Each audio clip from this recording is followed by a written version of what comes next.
টাকার বিনিময়ে আমার আপন মা যেভাবে রাতে মানুষের সাথে কাজ করে গল্পটি শুনলে আপনার মেশিন দিয়ে পানি চলে আসবে, তাই হাতের কাজ করার আগে টিস্যু রাখুন ও কানে হেডফোন লাগিয়ে নিন। শীতের সন্ধ্যায় বাড়িটা নিস্তব্ধ হয়ে আসে। জানালার বাইরে বাতাসে দুলছে পুরনো ঝুলন্ত বাতিগুলো। সেগুলোর মৃদু আলো পুরো বাড়িটাকে এক রোমান্টিক পরিবেশে ভরিয়ে তুলেছে। আমার মায়ের গা থেকে ভেসে আসা মৃদু সুগন্ধি আমার মনে প্রশান্তি এনে দেয়, কিন্তু সাথে সাথে এক অজানা অস্থিরতা বাড়িয়ে তোলে। মা রিনি একজন সুন্দরী এবং রহস্যময়ী নারী। তার লম্বা চুল, হাসি আর চোখের গভীরতা যেন সবকিছু বলে দেয়া। তিনি আমাদের জন্য সব করেন, কিন্তু তার রাতের কাজ নিয়ে আমার মনে অনেক প্রশ্ন। মা প্রতিদিন রাত 10টার পর বাড়ি থেকে বের হন এবং ভোরের দিকে বাড়ি ফিরে আসেন। ছোটবেলা থেকে আমি দেখে আসছি, কিন্তু বড় হওয়ার পর সেই দৃশ্যগুলোকে আর স্বাভাবিক মনে হয় না। একদিন মাকে আমি থামিয়ে বললাম, মা, তুমি এত রাতে কোথায় যাও? তোমার কোনো বিপদ হবে না তো? মা একটু হেসে আমার গালে হাত বুলিয়ে বললেন, তোর চিন্তার কোনো কারণ নেই, আরাফ। আমি ভালো আছি। তার মুখে সেই স্নিগ্ধ হাসি, কিন্তু তার চোখের মধ্যে এক অদ্ভুত জটিলতা ছিল যা আমি ধরতে পারছিলাম না। আমার বন্ধুদের কথা মনে পড়ে গেল। তারা প্রায় বলত, তোর মা কেন এত রাতে বের হয়? কিছু কি লুকাচ্ছে? তাদের কথাগুলো আমার মনের মধ্যে এক একটা সন্দেহ বুনতে শুরু করে। একদিন এক বন্ধু বলল, আরাফ, তোর মাকে আমি রাত 2টোর দিকে একটা পুরনো বিল্ডিংয়ের সামনে দাঁড়িয়ে থাকতে দেখেছি। একা। সেই রাতের পর থেকে আমি মায়ের পিছু নিতে শুরু করি। তার বের হওয়ার সময় আমি তার পেছনে পেছনে সড়ক ধরে হাঁটতে থাকি। শীতের ঠান্ডা বাতাস এবং শহরের নিঃশব্দ রাত, সবকিছু যেন আমাকে আরও বেশি টেনে নিচ্ছিল অজানা জটিলতার দিকে। মা যে পথ ধরে চলেন সেটি অনেক পুরনো এবং নির্জন। গলির মোড়ে এসে তিনি একটি কফি শপের পাশে দাঁড়ালেন, আর আমি লুকিয়ে দেখছিলাম। হঠাৎ মায়ের মুখে অদ্ভুত এক উদ্বেগ ফুটে উঠল। আমি লক্ষ্য করলাম তার পেছনে একটি কালো রঙের গাড়ি ধীরে ধীরে এগিয়ে আসছে। মায়ের হাতের মোবাইল ফোনটা বারবার বাজছিল, কিন্তু তিনি ফোনটা ধরছিলেন না। আমি ছায়ার আড়াল থেকে সব দেখছিলাম। সেই মুহূর্তে মনে হলো মাকে কিছু বলতে যাব, কিন্তু গাড়ির ভিতর থেকে একজন অপরিচিত লোক নেমে এলো। লোকটি মায়ের দিকে এগিয়ে গেল এবং তারা কি যেন কথা বলতে লাগল। আমি কিছুই শুনতে পাচ্ছিলাম না, কিন্তু তার ভঙ্গিমা দেখে মনে হচ্ছিল কথাগুলো খুব জরুরি এবং তীব্র। মা অস্থির চোখে এদিক সেদিক তাকাচ্ছিলেন। লোকটি হাত বাড়িয়ে মায়ের হাত ধরে কিছু একটা দেওয়ার চেষ্টা করল, আর মা যেন একটু দ্বিধায় পড়ে গেলেন। এই দৃশ্য দেখে আমার ভেতর অস্বস্তি বাড়তে থাকল। কিন্তু ঠিক তখনই মা হঠাৎ পেছন ফিরে চলে গেলেন। আমি তার পিছু নিলাম। এবার তিনি আরও দ্রুত হাঁটতে লাগলেন, যেন কিছু থেকে পালানোর চেষ্টা করছেন। মা পুরনো একটি ভবনের দিকে চলে গেলেন, যা পরিত্যক্ত এবং অন্ধকারাচ্ছন্ন। ভিতরে প্রবেশের পর আমি বুঝতে পারলাম এখানে তার কাজের আসল রহস্য লুকানো আছে। চারপাশে ছায়া ছায়া অবস্থা, কিন্তু মায়ের প্রতিটি পদক্ষেপে কিছু একটা খুঁজে পাওয়ার ইঙ্গিত। তিনি কিছু একটা খুঁজছিলেন। আমি দূরে দাঁড়িয়েছিলাম। ভয় আর সন্দেহে মনটা কাঁপছিল। মা এক সময় একটি টেবিলের উপর রাখা একটা ছোট ব্যাগ থেকে কিছু কাগজপত্র বের করলেন। সেই সময় আমার চোখে পড়ল একটা লোক আড়াল থেকে বেরিয়ে মায়ের দিকে এগিয়ে আসছে। লোকটি ধীরে ধীরে সামনে আসতে লাগল, আর মা যেন সেটা আগেই বুঝতে পারলেন। তার হাতটা ধরা, কিন্তু মায়ের মুখে এমন এক অদ্ভুত শান্তি, যা আমার মধ্যে ভয়ের সৃষ্টি করল। তুমি এখানে কেন? লোকটির কণ্ঠস্বর নিচু এবং তার চোখে স্পষ্ট রাগ। মা শান্তভাবে বললেন, আমি এখানে কোনো কারণেই আসিনি। আমি শুধু যা খুঁজছি তা পেয়ে চলে যাব। লোকটি হেসে উঠল, তুমি জানো না তুমি কত বড় বিপদে পড়তে যাচ্ছ। এবার আমার মনে হলো কিছু একটা ঠিক হচ্ছে না। আমি সামনে এসে মাকে বাঁচানোর চেষ্টা করব, এমন সময় মা লোকটির সামনে এক ধাপ এগিয়ে গেলেন। তার হাতে ছিল ছোট একটা প্যাকেট, এবং সে লোকটির হাতে সেটা দিয়ে বললেন, এটাই শেষ। এরপর আমি আর আসব না। লোকটি হাসল, কিন্তু তার চোখে কোনো হাসি নেই। মা পেছন ফিরে চলে এলেন, আর আমি তার পেছন পেছন। বাড়ি ফেরার পথে মা কিছু বললেন না। আমি তার কাছে জানতে চেয়েছিলাম, মা, তুমি কার সাথে কথা বলছিলে? মা একটুখানি হেসে বললেন, আরাফ, তুই বড় হচ্ছিস। সবকিছু জানতে হবে না। সময় হলে জানবি। আমি চুপ করে গেলাম, কিন্তু আমার মনের মধ্যে এক বিশাল প্রশ্ন আর জটিলতা তৈরি হল। মা কি এমন করছেন যা তাকে এইসব পরিত্যক্ত জায়গায় আনতে বাধ্য করে? তার জীবনে এমন কি লুকানো রহস্য আছে যা আমি এখনো জানি না? সেই রাতে আমি ঘুমাতে পারিনি। মায়ের রুমের দিকে তাকিয়েছিলাম, কিন্তু তিনি ঘুমাচ্ছিলেন না। তার চোখের গভীরে যেন এক অজানা অন্ধকার ছিল, আর সেই অন্ধকার আমাকে টেনে নিচ্ছিল আরও গভীরে। রাতের পরের দিন সকালে আমি ঘুম থেকে উঠেই মায়ের সাথে কথা বলার সিদ্ধান্ত নিলাম। তিনি আমার জন্য চা বানাচ্ছিলেন, আর আমি ভাবছিলাম কিভাবে প্রশ্নটা তুলব। মায়ের দিকে তাকিয়ে বললাম, মা, কাল রাতে যাকে দেখলাম সে কে? মা এক মুহূর্ত থেমে গেলেন, তারপর মৃদু হাসি দিয়ে বললেন, তুই কি আমাকে ফলো করেছিলি? আমি একটু লজ্জা পেয়ে মাথা নিচু করলাম। হ্যাঁ, মা। আমি জানি এটা করা ঠিক হয়নি। কিন্তু তোমার কাজের সময় এত রাতে বের হওয়া। আমি চিন্তিত হয়ে পড়েছিলাম। মা চায়ের কাপটা আমার হাতে দিয়ে বললেন, আরাফ, তুই জানিস, আমাদের সংসারের সমস্ত দায়িত্ব আমার উপর। আমি যে কাজটা করি সেটা আমাদের জীবনের জন্য খুবই গুরুত্বপূর্ণ। কিন্তু সবকিছু জানার সময় এখনো হয়নি। তুই আমার উপর বিশ্বাস রাখতে পারিস? তার কথা শুনে আমি আরও বেশি দ্বিধায় পড়ে গেলাম। কিন্তু মা, তোমার ওই কাজের জন্য যদি কিছু হয়? তুমি এত রাতে কোথায় যাও? মা চুপ করে আমার চোখের দিকে তাকালেন। তুই যা ভাবছিস তেমন কিছু নয়। তবে আমার কাজটা সহজ নয়, আর আমাকে সতর্ক থাকতে হয়। তুই কিছু না জেনে এত চিন্তা করিস না। সব ঠিক হয়ে যাবে। তার কথাগুলো আশ্বাস দেওয়ার চেষ্টা করছিল, কিন্তু আমার মনের ভেতর সেই সন্দেহগুলো আরও গা হয়ে উঠছিল। মায়ের চোখে এক অদ্ভুত অস্থিরতা ছিল যা আমাকে ভাবিয়ে তুলছিল। মা আমাকে আরও কিছু বলার আগেই চলে গেলেন। সেদিন সারাদিন আমি মায়ের কথাগুলো নিয়ে ভাবলাম। রাতে মা আবারও বাড়ি থেকে বের হলেন। আমি এবারও তার পিছু নিলাম। আগের মতোই মা পুরনো সেই গলির দিকে রওনা হলেন, কিন্তু আজকে তিনি আরও দ্রুত চলছিলেন। আমি দূর থেকে তাকে ফলো করতে থাকলাম। এইবার আমি আরও সতর্ক হয়ে থাকলাম যেন মা আমাকে না দেখতে পারেন। মা যখন সেই পুরনো বিল্ডিংয়ে ঢুকলেন, আমি আরও কাছে গিয়ে দাঁড়ালাম। সেই সময় দেখতে পেলাম মা একজন মহিলার সাথে কথা বলছেন। তাদের মুখের ভাব দেখে মনে হল তারা অনেক গুরুত্বপূর্ণ বিষয়ে আলোচনা করছেন। আমি কিছুই শুনতে পাচ্ছিলাম না, কিন্তু মহিলাটি মায়ের হাতে কিছু একটা তুলে দিলেন। মা সেই জিনিসটা নিলেন, আর তারপর ধীরে ধীরে সেখান থেকে বেরিয়ে আসতে শুরু করলেন। আমি তখনও কিছু বুঝে উঠতে পারিনি। আমার মনে সন্দেহ বাড়ছিল, কিন্তু আমি তখনও বুঝতে পারছিলাম না মায়ের কাজটা আসলে কি। একসময় আমি মায়ের পিছু নিয়ে যখন বাড়ির দিকে রওনা দিলাম, মায়ের হাতে ধরা প্যাকেটটা আমার নজরে এল। সেটা একটা ছোট ধাতব বাক্সের মতো, যার গায়ে অদ্ভুত চিহ্ন আঁকা। বাড়িতে ফিরে এসে মা সেই বাক্সটা তার রুমে রেখে দিলেন। সেদিন রাতে আমি ঘুমাতে পারলাম না। মায়ের রুমের বাইরে দাঁড়িয়ে শুনতে পেলাম তিনি কারো সাথে কথা বলছেন। তার কণ্ঠস্বরে উদ্বেগ ছিল। তিনি বলছিলেন, আমি আর বেশিদিন লুকিয়ে রাখতে পারব না। আরাফের সন্দেহ বাড়ছে। আমাদের কিছু একটা করতে হবে। আমার শির দ্বারা বেয়ে ঠান্ডা স্রোত বইতে লাগল। মা আমার সম্পর্কে কি বলছেন? আমি তার উপর নজর রাখছি সেটা তিনি জানেন। কিন্তু কি এমন লুকাচ্ছেন তিনি যা আমাকে বলার সাহস পাচ্ছেন না? পরের দিন সকালে আমি মায়ের কাছে গিয়ে জানতে চাইলাম, মা, তোমার রুমে রাখা ওই ধাতব বাক্সটা কি? মা একটু চমকে গেলেন। তিনি কিছুক্ষণ আমার মুখের দিকে তাকিয়ে রইলেন। তারপর মৃদু হেসে বললেন, ওটা তোর জন্য একটা উপহার।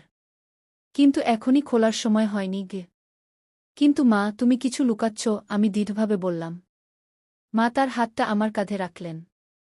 আরাফ, তুই শুধু জানবি আমি তোদের জন্য সব করছি। সময় এলে সব বলবো। কিন্তু এখন আমাকে বিশ্বাস করতে শিখ। আমি চুপ করে গেলাম। তার চোখে ছিল এক ধরনের স্নেহ, কিন্তু তার ভেতরে লুকানো ছিল গভীর কিছু, যা আমার জানা উচিত ছিল। সেই রাতে আমি আবারও তার পিছু নিলাম। এবার আমি পুরোপুরি প্রস্তুত ছিলাম মায়ের আসল রহস্য জানার জন্য। পথে মাকে আমি দেখলাম, তিনি কাঁধে সেই ধাতব বাক্সটা নিয়ে রওনা দিয়েছেন। আজকের রাতেই আমি জানতে পারব মায়ের জীবনের রহস্য। সেদিন রাতে আমি ধীরে ধীরে মায়ের পিছু নিলাম। তার হাতে ধাতব বাক্সটা দেখছিলাম, আর আমার মনের মধ্যে নানা ধরনের প্রশ্ন ঘুরছিল। মায়ের আসল উদ্দেশ্য কি? তিনি কি এমন কাজ করছেন যা আমাকে বলছেন না? গলির মধ্যে ঢুকে মা এবার অন্য পথ ধরলেন। আমি দেখলাম তিনি আরও দূরে শহরের পুরনো এলাকায় যাচ্ছেন। জায়গাটা বেশ অন্ধকার আর ভৌতিক ছিল, চারপাশে পুরনো বাড়ি আর ভাঙাচোরা দেওয়াল। আমি নিজেকে লুকিয়ে মাকে অনুসরণ করতে লাগলাম। একটা সরু রাস্তায় পৌঁছে মা থামলেন। আমি লুকিয়ে থাকলেও দেখতে পেলাম মা সেই ধাতব বাক্সটা খুললেন, আর তার ভেতর থেকে একটা ছোট পেপার বের করলেন। কাগজের উপর অদ্ভুত চিহ্ন আঁকা ছিল যা আমি আগে কখনো দেখিনি। মা সেই কাগজটা নিয়ে বাড়ির ভাঙা দেয়ালের সামনে দাঁড়িয়ে কিছু বলছিলেন। আমি কিছু শুনতে পাচ্ছিলাম না, কিন্তু তার মুখে দুশ্চিন্তা স্পষ্ট ছিল। হঠাৎ করেই দেয়ালের ফাটল থেকে এক ধরনের আলোর ঝলকানি বের হতে শুরু করল। আমি হতবাক হয়ে তাকিয়ে রইলাম। সেই দেয়ালের ভেতর থেকে যেন এক ধরনের পথ বেরিয়ে আসছিল। মা আলোর সামনে দাঁড়িয়ে তার হাতে ধরা কাগজটা উপরে তুলে ধরলেন। কাগজটা ঝলমল করতে লাগল, আর আমি দেখতে পেলাম তার গায়ের অদ্ভুত চিহ্নগুলো জ্বলে উঠছে। মা আস্তে আস্তে সেই পথে ঢুকে গেলেন। আমার মনে তখন হাজারো প্রশ্ন ঘুরছিল। আমি এতদিন জানতাম মা শুধু আমাদের সংসারের খরচ চালানোর জন্য কঠোর পরিশ্রম করেন। কিন্তু এইসব রহস্যময় চিহ্ন আর আলোর পথ, এগুলো কিসের ইঙ্গিত দিচ্ছে? আমি ভয়ে ভয়ে সেই আলোর পথের দিকে পা বাড়ালাম। মাকে না দেখে এখন আর অপেক্ষা করতে পারছিলাম না। দেওয়ালের পথ ধরে একটু এগোতেই একটা গুহার মতো জায়গা চোখে পড়ল। ভেতরে আলো কম ছিল, কিন্তু কেমন একটা উষ্ণতা অনুভব করলাম। হঠাৎ আমি মাকে দেখলাম, তিনি এক অদ্ভুত প্রতিমার সামনে দাঁড়িয়ে। মূর্তিটা ছিল মানুষের মতো, কিন্তু তার হাতে ছিল একটা তলোয়ার। মায়ের চোখে অদ্ভুত এক দৃঢ়তা ছিল, তিনি মনে হচ্ছিল প্রতিমার সাথে কথা বলছেন। আমি আরও কাছে এগিয়ে গেলাম। মায়ের মুখ থেকে কিছু কথা কানে এলো, এবার সময় হয়েছে। আমার পরিবারকে বাঁচাতে আমাকে যা করতে হবে তা করব। কিন্তু সে আমাকে বিশ্বাস করবে কি না জানি না গি। আমার মন উথালপাথাল হতে লাগল। মা আসলে কি করতে যাচ্ছেন?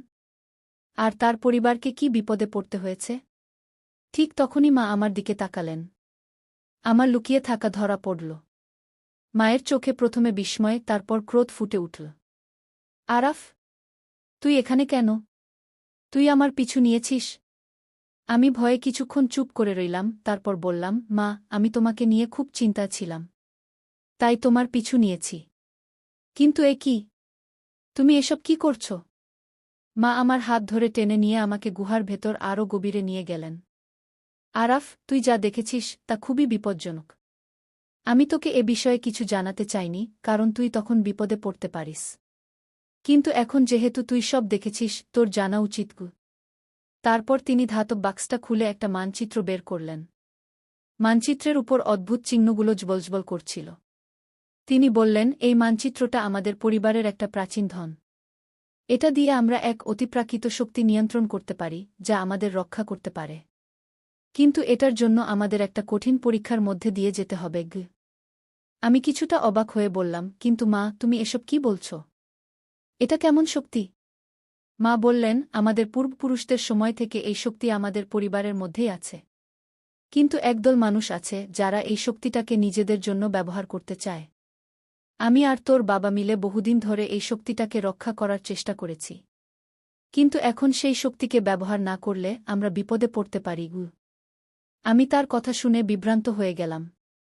কিন্তু বাবা তো অনেক আগে মারা গেছে, তাই না? মা একদম চুপ হয়ে গেলেন। তোর বাবার মৃত্যুর পিছনেও সেই শক্তির জন্যই ছিল। তারা আমাদের পিছনে লেগে আছে, আর এখন তুইও তাদের লক্ষ্য হতে চলেছিস গিয়ে। আমার মনে শিরশিরে ভয় শুরু হল। মা আমাকে এক অজানা বিপদের মুখোমুখি এনে দিয়েছেন। আমি জানি না এ থেকে কিভাবে বের হওয়া যাবে। গুহার অন্ধকারে মায়ের সাথে আমি দাঁড়িয়ে আছি। চারপাশে ঠান্ডা বাতাস বইছে, আর তার মধ্যে আমার হৃদস্পন্দন যেন স্পষ্ট শোনা যাচ্ছে। মায়ের চোখে গভীর চিন্তার ছায়া দেখছি, যেন তিনি কি বলবেন বুঝতে পারছেন না। তিনি কিছুক্ষণ চুপ থেকে বললেন, আরাফ, তুই যা জানিস সেটা পুরোটা নয়। তোর বাবাকে আমরা অনেকদিন ধরে মৃত বলে বিশ্বাস করতে বাধ্য করেছি। কিন্তু আসলে সে এখনও বেঁচে আছে। আমি বিস্ময়ে তাকিয়ে রইলাম। কি বলছ মা? বাবা বেঁচে আছে? তাহলে এতদিন কেন আমরা কিছু জানতাম না? মা একদম শান্ত গলায় বললেন, তোর বাবা আর আমি একসাথে কাজ করছিলাম এই শক্তিকে রক্ষা করার জন্য। কিন্তু সেই শক্তি রক্ষার পথ ছিল খুবই বিপজ্জনক। আমাদের শত্রুরা তোর বাবাকে ধরে নিয়ে যায়, আর সে তখন থেকে গোপন একটা জায়গায় বন্দী। আমি তার সন্ধান করতে গিয়ে আজ এতদূর পৌঁছেছি। আমার মাথায় যেন হাজারো প্রশ্ন ঘুরছিল।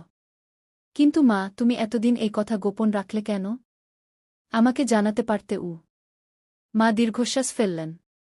আমি জানতাম তুই তখন ছোট ছিলি। আর তুই যদি তোর বাবার জন্য খোঁজাখুঁজি করতে শুরু করতিস, তাহলে তোকে ওরা সহজেই ধরে ফেলতে পারত। আমি এটাই চেয়েছিলাম না গিয়ে। আমার মনের ভেতর দ্বিধা আর উদ্বেগ উথালপাথাল করতে লাগল। কিন্তু মা, এখন আমরা কি করব? মা তার হাত বাড়িয়ে মানচিত্রটা তুলে ধরলেন। এই মানচিত্রই আমাদের একমাত্র আশা।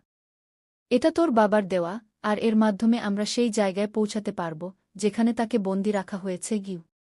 তখন আমি মাকে বললাম, আমি তোমার সাথে যাব মা। তুমিই তো বলেছ আমিও এখন বিপদে পড়তে পারি।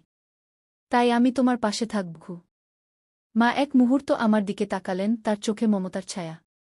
ঠিক আছে আরাফ, তুই যদি আমার সাথে থাকতে চাস তবে সাবধান। শত্রুরা আমাদের প্রতিটি পদক্ষেপেই নজর রাখছে গি। তারপর আমরা মানচিত্র অনুযায়ী চলতে শুরু করলাম। গুহার গভীরে যাওয়ার পথে আমি দেখলাম চারপাশের দেয়ালে অদ্ভুত চিহ্ন আঁকা আছে। চিহ্নগুলো দেখে আমার মনে হল এগুলো যেন কোনো পুরনো রহস্যের সংকেত। মা বললেন, এই সংকেতগুলো আমাদের পথ দেখাচ্ছে। আমরা এগুলো অনুসরণ করেই এগোব। আমরা গুহার আরও গভীরে এগোতে থাকলাম, আর চারপাশের পরিবেশ ক্রমেই ভয়াবহ হয়ে উঠতে লাগল। আমাদের চলার পথে পাথরের আড়ালে অদ্ভুত আওয়াজ হচ্ছিল, যেন কেউ আমাদের অনুসরণ করছে। আমি মাকে বললাম, মা, মনে হচ্ছে কেউ আমাদের পিছু নিচ্ছে গিয়ে। মা মাথা নেড়ে বললেন, হ্যাঁ, ওরা আমাদের আস্তে আস্তে ঘিরে ফেলছে। আমাদের দ্রুত চলতে হবে গু। আমরা দৌড়ে চলতে লাগলাম, আর গুহার ভেতর অন্ধকার আরও ঘন হতে লাগল।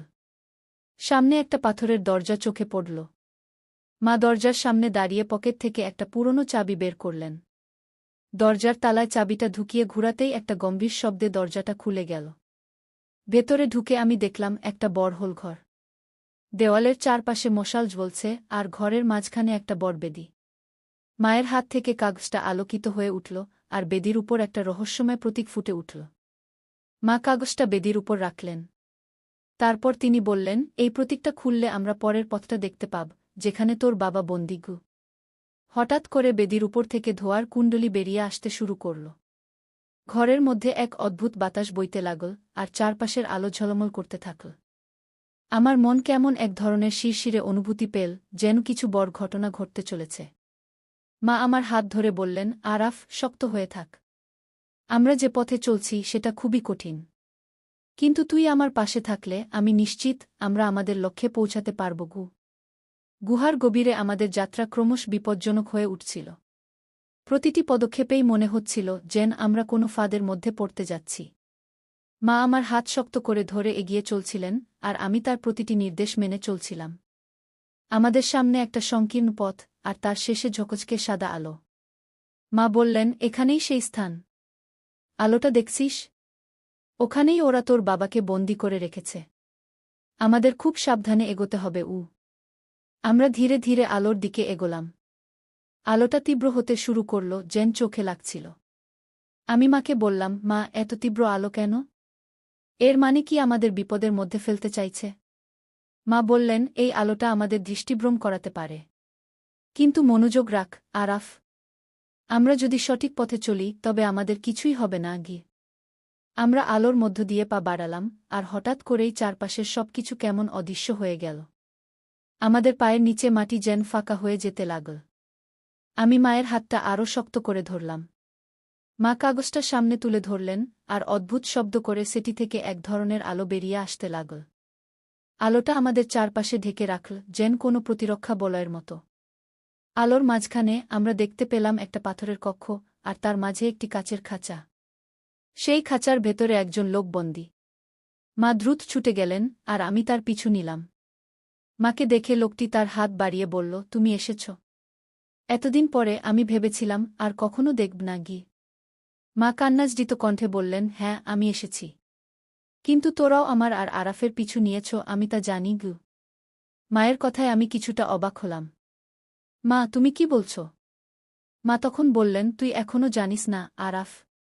তোর বাবা আর আমরা শুধু একজন দম্পতি নই, আমরা এই শক্তির রক্ষক।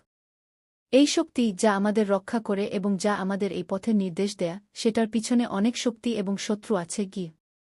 ঠিক তখন ঘরের চারপাশে ধোঁয়া জমতে শুরু করল। আমরা দেখলাম ধোঁয়ার মধ্যে থেকে ছায়ামূর্তি বেরিয়ে আসছে।